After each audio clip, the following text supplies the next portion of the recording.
আসসালামু আলাইকুম রহমতুল্লাহি ওবরকাতু।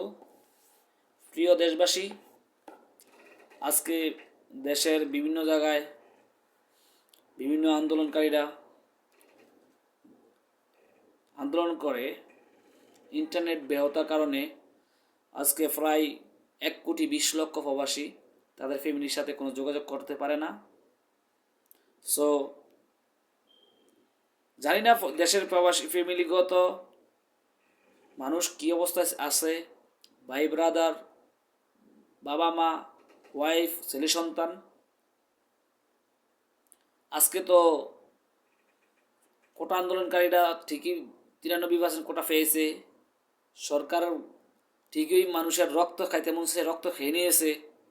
কিন্তু যেই ছাত্রগুলা মারা গেছে তাদের আজও কি সঠিক বিচার পাইবে বাংলাদেশে?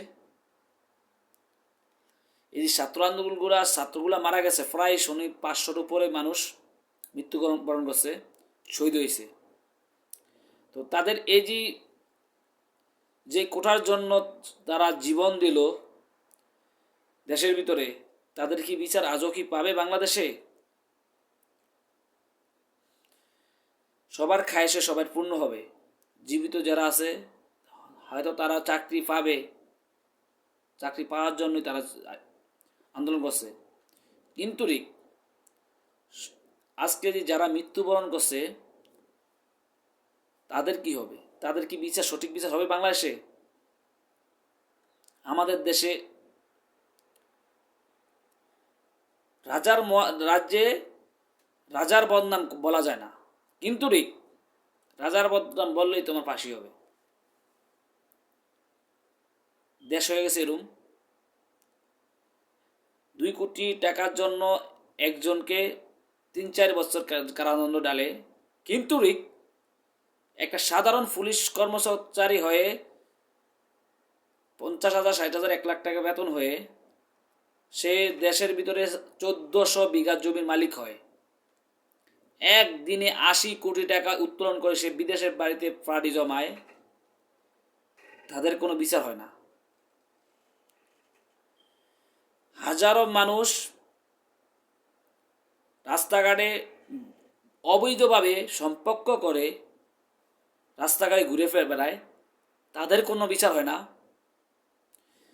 নিজের ওয়াইফকে নিয়ে রিসোর্টে গিয়ে সে জেলও খাটে 2-3 বছর, এমনকি রিমান্ডও খায়। তারপর হাজার হাজার কোটি টাকা, একটা পিয়নও 400 কোটি টাকার মালিক হয়, প্রধানমন্ত্রী শেখ হাসিনার ঘরের একটা পিয়ন। একটা সাধারণ ড্রাইভার, উনিও প্রশ্ন বিক্রি করে হাজার হাজার কোটি টাকার মালিক হয়। আজকে তাদের কোনো বিচারের আওতায় এত দ্রুত গতি দেখা যায় না। কিন্তু একটা মানুষকে 2 কোটি টাকার জন্য 2-3 বছর জেল কাটতে হয় বুড়ো বয়সে। আইন যদি সমান অধিকার সবার জন্য সমান হতো, আমার মনে হয় বিচার ব্যবস্থা হয়তো ভালো হতে। তাই আমি মনে করি বাংলাদেশ সরকার এখন কিছুটা বুঝবে সাধারণ জনগণ খেপলে কি হয়।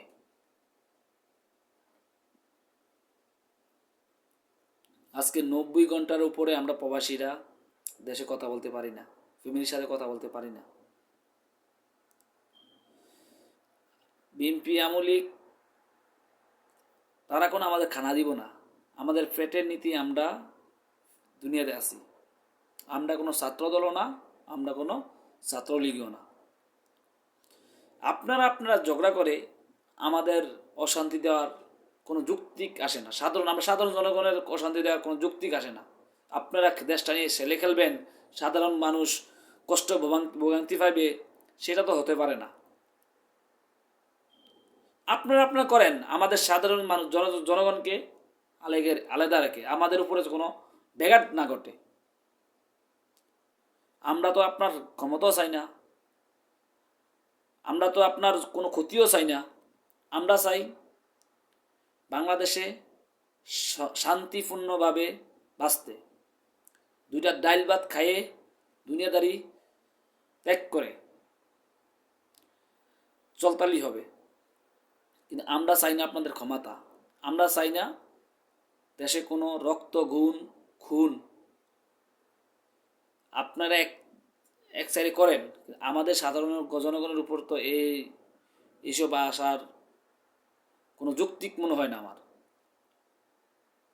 আজকে দেশের ভিতরে জায়গায় জায়গায় অনেক মানুষ,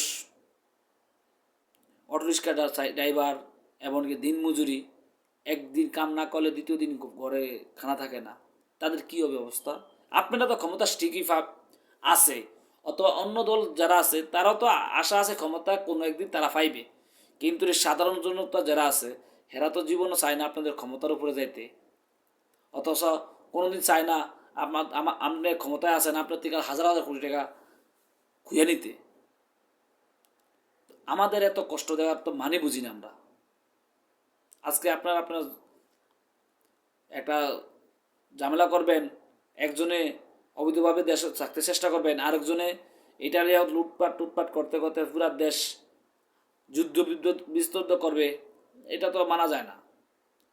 আদারওয়াইজ আমরা চেষ্টা করি, আশা করব শেখ হাসিনা হোক, আপনি থাকেন রাজতন্ত্র থাকেন না গণতন্ত্র থাকেন, এটা আপনার ব্যর্থতা।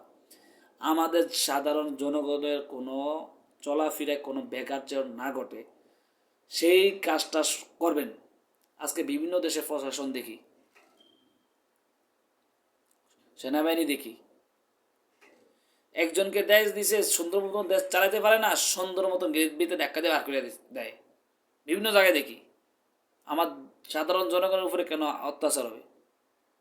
আর বর্তমানে আমাদের দেশে যে আস্থা ছিল সেনাবাহিনীর উপরে, মানুষ দিন দিনই আস্থা হারিয়ে ফেলতে আসছে।